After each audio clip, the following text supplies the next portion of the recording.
Hello दोस्तों, welcome back. और आप देख रहे हैं कॉफ़ी विद सुमित जैन। दोस्तों, मुझे एक क्वेश्चन पूछा गया कि ऐसा क्या है कि चाइनीज़ ना तो ये इंग्लिश जानते हैं, ना यहाँ पर कोई ज़्यादा मिलजुल का कोई माहौल है, फिर भी लोग जो हैं वो टूरिस्ट जो हैं वो चाइना आना पसंद करते हैं, इंडिया आना पसंद नहीं करते। ऐसा क्या चक्कर है? जबकि सारे जहाँ से अच्छा हिंदुस्तान हमारा, ये हम बचपन से सुनते आ रहे हैं। फिर ऐसा क्या है कि इतनी धरोहर है हमारे पास, इतना कुछ दिखाने के लिए है, लेकिन फिर भी लोग हमारे पास एज़ अ टूरिस्ट नहीं आते। मैं आपको एग्ज़ाम्पल देता हूँ कि उसका रीज़न क्या है। जी, मैं लास्ट ईयर अक्टूबर में इंडिया आया, तो मेरे पेरेंट्स का मन था बहुत देर से कि वो कश्मीर घूमने जाएँ। अब आप जानते हैं कि कश्मीर एक बहुत ब्यूटीफुल प्लेस है। इट्स हेवन ऑन अर्थ जिसको हम कहते हैं। स्विट्ज़रलैंड से भी ज़्यादा ब्यूटीफुल है। और इतना कुछ देखने के लिए वहाँ पर है, घूमने के लिए है, एटमॉस्फेयर अच्छा है। भगवान ने, ऊपर वाले ने सब कुछ दिया उस जगह को। लेकिन मैं आपको अपना एक्सपीरियंस बताता हूँ कि मेरे साथ क्या हुआ वहाँ पर। अभी क्या हुआ कि हम लोग बिकॉज़ पंजाब में रहते हैं, तो पंजाब से ज़्यादा डिस्टेंस नहीं है कश्मीर का। It's about 500-600 kilometres.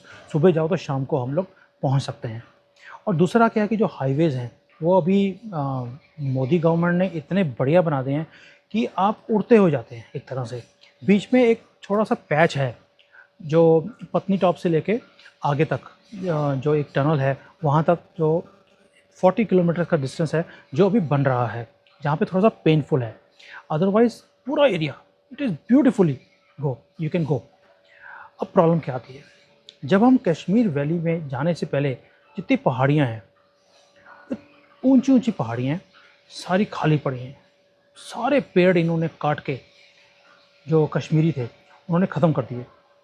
और ख़त्म क्यों किए? या तो घर बनाने के लिए, या इन्होंने क्या किया, उसकी लकड़ की पेटियाँ बना दी। जो सेब होता है, सेब को पैक करने के लिए लकड़ की पेटी यूज़ करते हैं लोग। और आपको मालूम है कि वहाँ पर गुंडा राज था। जो लोकल गवर्नमेंट के लोग थे उन्होंने पैसे बनाए इस चक्कर में, लेकिन पहाड़ियाँ खाली कर दी। दैट मीन्स कि जो जन्नत होती है, जिसमें उसकी ब्यूटी थी, वो जाने से पहले इन्होंने, जब एंटर करते हैं कश्मीर में, उससे पहले ख़त्म कर दी। अब जो टूरिस्ट आएगा वो गंजे पहाड़ देख के क्या उसको आनंद आएगा? देखिए, जब हम पहाड़ों पे जाते हैं, जैसे आप शिमला जाइए, आप हिमाचल में जाइए, वहाँ पे पेड़ आप काट नहीं सकते, तो इसलिए उसकी जो ब्यूटी है वो बरकरार है। लेकिन कश्मीर के अंदर ऐसा नहीं है, इन्होंने खाली कर दिया। तो एक तो ये रीज़न है कि हमारे वहाँ पर जो ब्यूटीफुल जगह है उसको नर्क कैसे बनाना है, ये हिंदुस्तानी से सीखना चाहिए। एक तो ये रीज़न है जिसके कारण इंडिया में टूरिस्ट आता नहीं है। मैं ये don't take it as a little कि मैं किसी को पिन पॉइंट कर रहा हूँ। मैं एक उदाहरण दे रहा हूँ अपने एक्सपीरियंस से आपको समझाने के लिए कि लोग क्यों नहीं आते। उसके बाद हम कश्मीर पहुँच गए, होटल में चेक इन किया, और सबसे पहला होता है कि जल्दी से निकलो और डल लेक पे पहुँचो, जो श्रीनगर में हम लोग कहते हैं हम लोग। और हम लोग जो डल लेक पे गए, तो शिकारा होता है जिसमें बैठ कर आप डल लेक घूमते हैं। उनसे रेट पूछा तो वो कहता जी 4000 रुपये 1 घंटे का लूँगा मैं। फिर करते करते 2 घंटे के ऊपर वो आ गया कि 4000 रुपये 2 घंटे का। आप तीनों, मेरे पेरेंट्स थे और मैं था, हम 3 लोगों के लिए। मुझे लगा कि बिकॉज़ मैं श्रीनगर 20 साल से जा रहा हूँ, क्योंकि मेरा जो कंपनी था उसका बैंकर था हमारा जेके बैंक, जिसका हेडक्वार्टर्स था श्रीनगर में। तो मुझे मालूम था कि इतना रेट नहीं है यहाँ पर। तो मैंने पेरेंट्स को बोला, अब छोड़ो, मैं अपना नेगोशिएट कर लूँगा। करते करते हम लोग 1000 पे आ गए कि 1000 रुपये में हम लोग घूमेंगे पूरा 2 घंटे के लिए। तो शिकारा वाला हमें घुमाने ले गया। अब घूमते घूमते क्या होता है, जब शिकारा में आप जाते हैं तो आपके साथ में ना एक और शिकारा आ जाएगा कुछ बेचने के लिए आपको। कोई फोटोग्राफर आ जाएगा, कोई आपको ड्रिंक बेचने आ जाएगा। ऐसे लोग आते रहते हैं, तो आपका एंटरटेनमेंट पूरा रहता है। अब जो शिकारा आया, उसने आके बोला, एक एक तो आया कि भाई फ़ोटो खींच लो। तो मेरी मॉम कहते ठीक है, ये आया है, फ़ोटो खिंचा लेते हैं।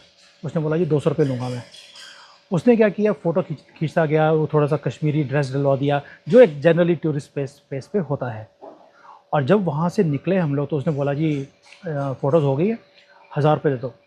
हमने बोला यार तूने 200 रुपये बोला था, 1000 किस बात के? कहता मैंने 5 खींच ली। हमने बोला हमने 1 बोला था, हम 1 के पैसे देंगे, ये 5 वाला सिस्टम नहीं है। कहता जी अब 1 के लिए थोड़ा मैं आऊँगा, मैं अब यहाँ पे आया हूँ तो मैं तो 5 के पैसे लेके ही जाऊँगा आपसे। अब देखिए, दादागिरी जब होगी तो जो टूरिस्ट आया है उसको फ़र्क नहीं पड़ता वैसे कि वो 200 दे रहा है कि 500 दे रहा है। बात प्रिंसिपल्स की है। हमारे वहाँ पर जो है, लोगों को टूरिज़्म का मतलब ही पता नहीं है। कि ये जो इंडस्ट्री है ये एक विश्वास पे चलती है, एक सिस्टम होता है। ऐसे दादागिरी से टूरिस्ट नहीं आता। जब वो बाहर जाएगा और वहाँ क्या गंदी बातें बोलेगा हमारे लिए, तो दूसरों के ऊपर भी असर पड़ता है, नहीं यार ये चोर लोग हैं, हिंदुस्तान के लोग, यहाँ पे नहीं जाना चाहिए। तो एक ये रीज़न है कि जब हमारे पास कोई टूरिस्ट आता है, हमारी पहले मन होता है कि भाई इसको कैसे लूटा जाए। अब ये आया यहाँ पर, दोबारा तो आएगा नहीं, आज ही इसकी जेब खाली कर दो। तो वो सिस्टम था। फिर जो एक और बताता हूँ इंसिडेंट वहाँ पे मेरे साथ क्या हुआ। तो एक और शिकारा वाला है, वो ज्वेलरी बेच रहा था, आर्टिफिशियल ज्वेलरी। तो उसने एक दिखाया हमें पैंडल से, ये ले लो वो ले लो, वो दिखाता गया। तो मुझे एक अच्छी चीज़ लगी, मैंने कहा रेट कितना है? कहता जी 12,500 सिर्फ आपके लिए। मैंने बोला देख ऐसा है, मैं ज्वेलरी का काम करता हूँ, इंटरनेशनली मैं काम करता हूँ ज्वेलरी के ऊपर, जबकि मैं करता नहीं हूँ, ऐसे बोल दिया। ये 500 रुपये के ऊपर की चीज़ नहीं है, 500 लेने हैं। वो 12,500 मांग रहा है, मैं 500 बोल रहा हूँ।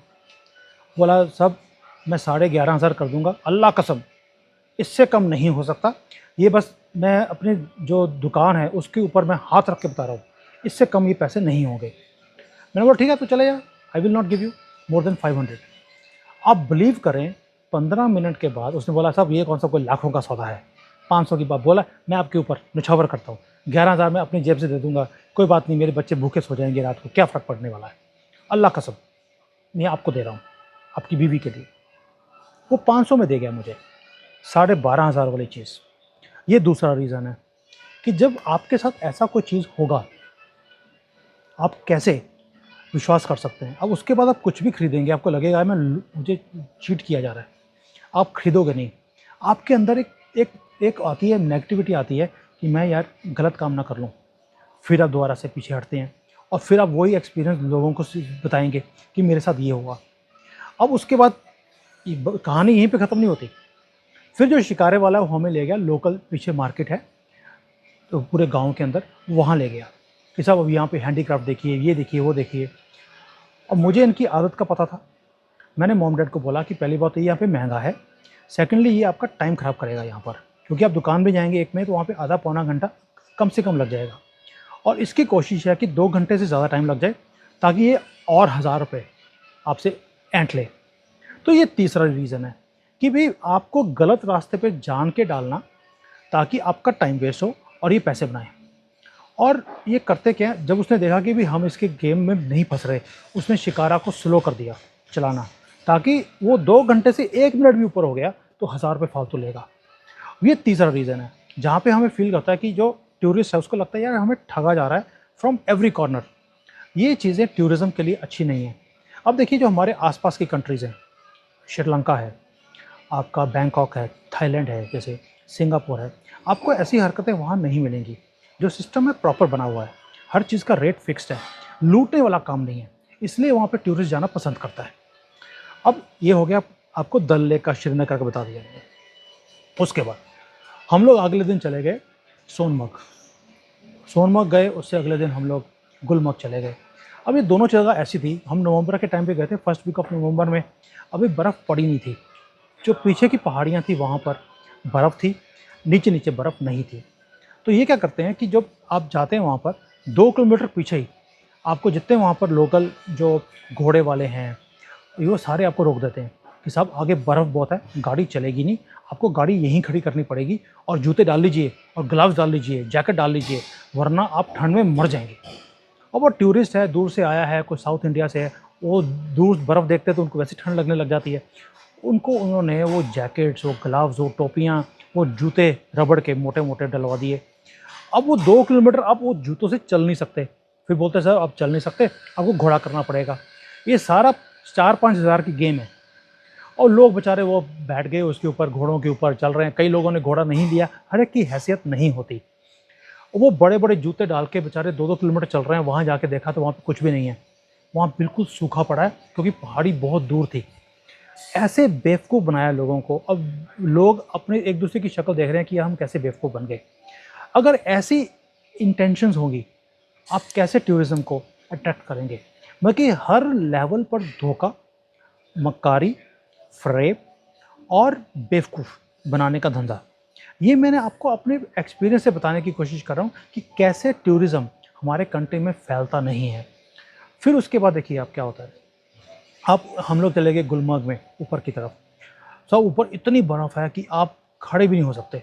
और बिलीव करें, मैं ऊपर गया, ऊपर कीचड़ था, बर्फ़ नाम की एक तिनका भी वहाँ पे बर्फ़ नहीं थी। और नीचे से ये बोला गया कि साहब ऊपर तो बुरा हाल है, आप ऊपर स्कीइंग कीजिए, आप स्कीइंग की बुकिंग नीचे करवा लीजिए। ऊपर स्कीइंग का कोई जगह ही नहीं थी वहाँ पर, बाकी every level was full of rape. तो इसलिए अगर वैसे तो जो भी लोग कश्मीर जा रहे हैं, देखिए अब लास्ट ईयर 1,80,00,000 लोग कश्मीर गए। अब आप सोच के देखिए कि अगर हर एक आदमी को ऐसे लूटा जाए, लूटा गया होगा जैसे मेरा एक्सपीरियंस था, कितने लोगों के अंदर एक गलत इंप्रेशन गया होगा कि यार मैं कैसी जगह पे आ गया हूँ। और मैं ये नहीं कह रहा हूँ कि सारे गलत थे।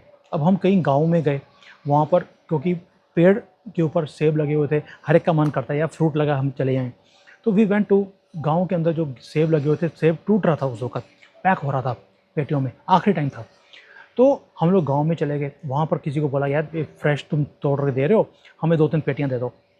उसने छान-छान के दिया हमें, and he was very good. उसने जो हमें सेब दिया बहुत अच्छा था। तो हमने 2-3 डिफरेंट फार्म से लिए, फिर 10-10 किलो की पेटियाँ बनवा ली कि अगर एक खराब निकलेगा, क्योंकि अब हमारा दांत खट्टे हो चुके थे कि हर जगह भी लूटा जा रहा है। तो हमने बोला कि एक से ही हम पूरा 20-25 किलो की पेटी लेंगे, उसकी बजाय 3 फार्म से ले लेते हैं। एक खराब निकल जाएगा, कोई फ़र्क नहीं पड़ता, एटलीस्ट 2 तो ठीक निकलेंगे। और वही हुआ, हमने 3 फार्म से लिया। 2 फार्म के सेब ऊपर से सही थे, नीचे से सारे गलत, सारे गले हुए, सड़े हुए, कच्चे ऐसे निकले। एक वाले के बहुत ही बढ़िया, उसकी मैं फ़ोटो भी दिखाऊँगा आपको, मेरे पास था, बहुत ही प्यारा आदमी था वो, और मैंने स्पेशली उसकी फ़ोटो खींची। तो ऐसे ऐसे एक्सपीरियंस भी हैं हमारे। तो अब आपका जो क्वेश्चन था कि why tourism doesn't increase in India, ये कुछ आपको मैं आप बीती एक्सपीरियंसेस बता रहा हूँ आपको, जिसके कारण टूरिज़्म नहीं फैलता। देखिए, अगर आपको कंट्री में तरक्की लेके आनी है ना, तो टूरिज़्म बहुत इंपॉर्टेंट फैक्टर है। और मैं खुद, मैंने आपको पिछली वीडियोज़ में बताया मैंने कि मैं इतने बड़े-बड़े ग्रुप्स चाइनीज़ के इंडिया में लेकर आया हूँ, आप अंदाज़ा नहीं लगा सकते। और मैं इसलिए नहीं लेके आया क्योंकि मैंने बिज़नेस करना था, मैं 1 रुपया भी कमाता नहीं इनमें से। सिर्फ़ इसलिए कि मोदी जी जब यहाँ पे चाइना में आए, उन्होंने बोला हम सबको, इंडियंस को, कि जब भी आप इंडिया आएँ, आप साथ में चाइनीज़ को लेकर आएँ, इन्हें इंडिया दिखाएँ। तो वो बोलते ही ऐसे हैं कि आदमी को लगता है कि मुझे कुछ करना चाहिए देश के लिए। और मैं फिर ग्रुप्स को लेके आया, मैंने अनाउंस किया कि मैं इंडिया जा रहा हूँ, और मैं वाराणसी जा रहा हूँ, मैं जयपुर जा रहा हूँ, मैं बैंगलोर जा रहा हूँ, क्योंकि वहाँ पर जो रविशंकर जी का सेंटर है, पूरा हेडक्वार्टर्स है, मैं वहाँ पे जा रहा हूँ। Anybody want to join on a spiritual journey, you come. लोगों ने रजिस्टर किया और मैं हैरान रह गया, हमेशा मेरे पास 400-500 लोगों की रिक्वेस्ट होती थी, लेकिन फ़्लाइट के अंदर 262 लोग, 262 लोग आ सकते हैं, और हम पूरी फ़्लाइट भर के लेके आते थे। और बल्कि अनाउंसमेंट भी हम करते थे एक तरह से, ये हाल था। तो एक बहुत बहुत ही नाइस जर्नी हमारी रही है। मैं उनको मंत्रियों को भी मिलाने लेके आया, दिल्ली में आए, इनको मैंने वो जो मंदिर हैं हमारे, और हमारी जो धरोहर है इंडिया की, वो दिखाने की कोशिश करी। लेकिन हर जगह पे मैंने देखा, जयपुर में गए हम लोग, हमें ठगा गया। ऐसे टूरिज़्म नहीं बढ़ता है। ऐसे अगर करेंगे तो, इसलिए चाइना में लोग आते हैं, क्योंकि यहाँ पे हर चीज़ फ़िक्स है। मैं ये नहीं कह रहा हूँ कि यहाँ पे ठगी नहीं है, यहाँ पे भी होती होगी और होती भी है, क्योंकि मैंने यहाँ पे टूरिज़्म, क्योंकि मेरे साथ सारे चाइनीज़ साथ में होते हैं, तो कोई ठग नहीं सकता मुझे यहाँ पर, तो मेरे आई एम वेरी लकी। लेकिन मैंने फिर भी देखा है कि मोर और लेस यहाँ पे उतना बुरा हाल नहीं है जितना वहाँ पर है। तो दोस्तों, अगर आपको हिंदुस्तान में टूरिज़्म बढ़ाना है, जैसे कि मोदी जी लगे हुए हैं कि टूरिज़्म हम बढ़ाएँ, उससे इनकम बढ़ती है लोकल, और उससे इमेज बनती है हमारी कंट्री की। हमें ये नहीं सोचना कि ये आया इसको लूट लें, इससे टूरिज़्म बढ़ेगा नहीं, इससे हमारी कंट्री का नाम खराब होता है। इस एग्जाम्पल से सीखें, और जो भी टूरिज़्म इंडस्ट्री के अंदर है, प्लीज़ मेरी रिक्वेस्ट आपसे, हिंदुस्तान का नाम रोशन करें, उसे तबाह ना करें ऐसे, ताकि जो लोग बाहर जाएँ वो खट्टे दांत लेकर आएँ। जैसे मैं कश्मीर में गया तो I was not very happy कि मैं यार क्या करने आया हूँ, और मेरे पेरेंट्स भी डिसअपॉइंट थे कि इतनी ब्यूटीफुल प्लेस है और अल्लाह की कसम खा खा के ये हमें लूट रहे हैं, कैसे लोग हैं ये। तो दोस्तों, I hope you will understand, कुछ चेंज लेके आएंगे कंट्री में, ताकि हमारे वहाँ पे टूरिज़्म बढ़े। Thank you so much for watching.